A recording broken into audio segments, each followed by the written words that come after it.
بسم اللہ الرحمن الرحیم۔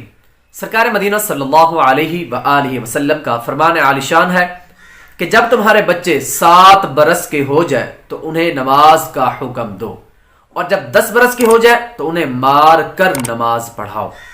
تو آج ہماری حالت بہت پیچھے چلتی جا رہی ہے، ہم نمازوں سے خود بھی دور ہیں اور اپنے بچوں کو بھی نماز سے دور رکھتے ہیں۔ تو کوشش کریں کہ جب ہمارے بچے 7 برس کے ہو جائیں تو انہیں نماز کا حکم دیں اور ترغیب دلائیں تھوڑی سی سختی کے ساتھ، اور جب بچے 10 سال کے ہو جائیں تو انہیں پورے طریقے کے ساتھ نماز پڑھنے کا حکم دیں، اگر نہ پڑھیں تو انہیں مار کر نماز پڑھانی چاہیے۔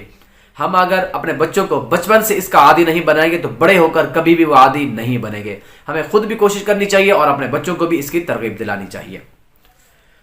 فرماتے ہیں گھر سے پاک صاف ہو کر باوضو ہو کر نماز کے لیے مسجد کی طرف چلے تو باہر قدم کے ہر قدم کے عوض ایک نیکی ملتی ہے، اور ہر قدم کے بدلے میں ایک درجہ بھی بلند ہوتا ہے۔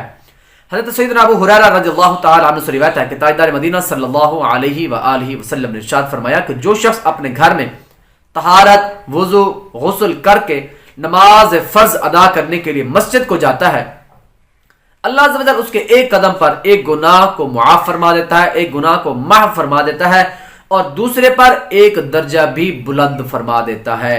تو یہ مسلم شریف کی حدیث مبارکہ ہے۔